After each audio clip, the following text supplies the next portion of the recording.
है उसके लिए। आज का जो प्रेस वार्ता है उसका मूल मोटो यही है, कल जो लॉटरी हुआ नगर परिषद का, उस नगर परिषद की लॉटरी में इन लोगों ने जो किया है वो आप सबने देखा भी होगा। कल का पूरा दिन इसी में चला। कुछ इनके जो भाजपा में लोग हैं इन्होंने भी विरोध दर्ज कराया, हम लोग भी उसी वजह से आज प्रेस कॉन्फ्रेंस कर रहे हैं। तो इन्होंने जो लॉटरी प्रक्रिया रखी, इसमें जो वार्ड है, वार्डों का जो इन्होंने पुनर्गठन किया, उस पुनर्गठन को लेकर के इन लोगों ने मात्र का मात्र पुनर्गठन बोला है, किया नहीं है। आगे पीछे कर दिया, जैसे 39वां वार्ड है उसको 40 कर दिया, 40वां उसको पहला कर दिया, पहला उसको दूसरा कर दिया। इसके अलावा यहाँ जो शहर में लोग रह रहे हैं वो अधिकतम लोग ओबीसी से आते हैं। उनका इसमें कितना परसेंटेज है वो आपको मालूम है, मुझे कहने की आवश्यकता नहीं है। इनका प्रतिनिधित्व कितना दिया गया है, आज आप देखिए ओबीसी के अंदर नाना करते 22 से 25 जातियां जो यहाँ रह रही है निवासरत, उनका क्या है, क्या प्रेजेंटेशन है। उनके नाम से चौक बने हुए हैं, जैसे कंसारा को नाम से कंसारा चौक बना हुआ है, सोनिया चौक बना हुआ है, श्रीमाल है वो उनका है, भोईवाड़ा है उसके अंदर वही रह रहे हैं। ऐसा बहुत सारा है, वहां पर इन्होंने क्या छेड़खानी करी है देख लीजिए आप लोग। हम तो ये विरोध दर्ज करवा रहे हैं, इन्होंने तो पहले ही कैविएट लगा रखा है, कह रखा है कि आप वहां कोर्ट में जा ही नहीं सकते हैं। तो वैसे हमारा ये मानना है कि आप शहर के अंदर उन लोगों को लाना चाह रहे हैं, हम चाहते हैं शहर का विकास हो, ऐसा नहीं कह रहे शहर का विकास नहीं हो। पिछली बार इन लोगों ने कहा अमृत जी कलाशवा उस पोस्ट पे बैठाए जरूर थे, लेकिन उनको काम नहीं करने दिया, क्योंकि हमारे भी 5 पार्षद उसके उस सिस्टम के अंदर बनाए थे हमने पिछली बार, वो बैठे थे।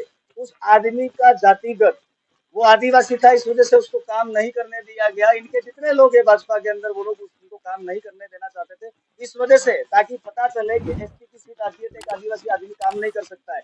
हम लोग सबको साथ लेकर के चल रहे हैं। हमारा आज तक का एक भी बयान ऐसा नहीं है जिसकी वजह से, लेकिन जिनका है यहाँ पे रेशो ज्यादा उनका क्या, जो लोग ओबीसी निवासरत है यहाँ के मूल मालिक है उनका क्या, उन लोगों के लिए क्या किया। एससी जहाँ अधिकतम दे रहे हैं वहां इन्होंने एसटी बार डाल दिया, एसटी जहाँ दे रहे हैं अधिकतम वहां ओबीसी ओबीसी का तो लगभग डाला ही नहीं है, जनरल कर दिया है, ओपन सीटें कर दिए यहाँ पे। मेरा ऐसा मानना है कि इनके बीजेपी का क्या होगा क्या नहीं होगा मुझे नहीं पता, कौन इनका दावेदार आएगा, कौन चुनाव लड़ेगा, वो मेरा विषय नहीं है। लेकिन गुप्ता जी के नाम पे इन्होंने बोलबाला कर रखा है। गुप्ता जी बाहरी है, यहाँ के नहीं है। हम कहना चाहेंगे यहाँ का क्षेत्रीय व्यक्ति करे ना, आए ना फ्रंट में। क्या भाजपा के पास में कोई व्यक्ति नहीं है? यहाँ का कोई व्यक्ति इस शहर को नहीं चला सकता है? किसने कह दिया कि गुप्ता ही काम करेगा तो शहर का विकास होगा? सब लोग कहते हैं गुप्ता जी ने बहुत अच्छा किया, गुप्ता जी ने बहुत अच्छा। अरे भाई, अमृत कलश को भी तो आप लोगों ने काम नहीं करने दिया, काम तो करने देते। आप ही के पार्षद थे, आप ही का सिस्टम था, आप ही का डबल इंजन सरकार था।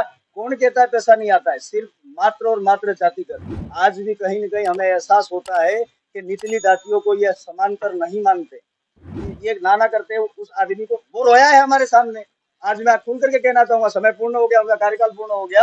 अमृत कलाशवा हमारे सामने रोए हैं, कहा है उन्होंने कि हमारे साथ में ऐसा ऐसा होता है, सिस्टम में ऐसा ऐसा होता है। आज कहना इसलिए पड़ रहा है कि इन्होंने जो छेड़खानी करी है वो मात्र मात्र सामान्य वर्ग को आगे लाने के लिए, और सामान्य सीट को जो ओपन रखा गया उसमें मात्र कहने का है। अगर ऐसा ही मानते हैं तो भाजपा में अभी चुनाव लड़ेंगे, अगर इनका बोर्ड बनता है।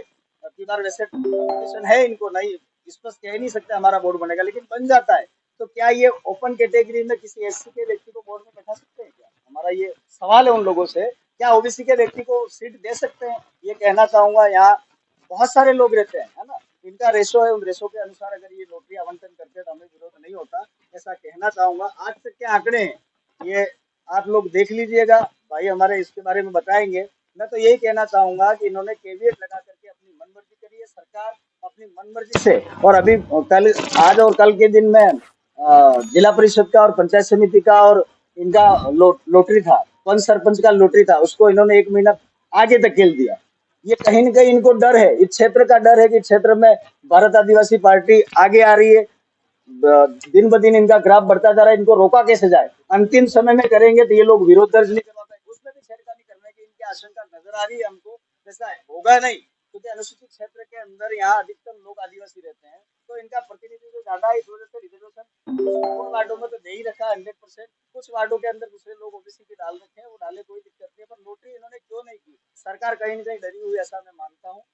और आप सब एक बार पधारे, उसके लिए धन्यवाद। हमारी भारत आदिवासी पार्टी की तरफ से जय जोहार, जय आदिवासी, जय बिल्कुल।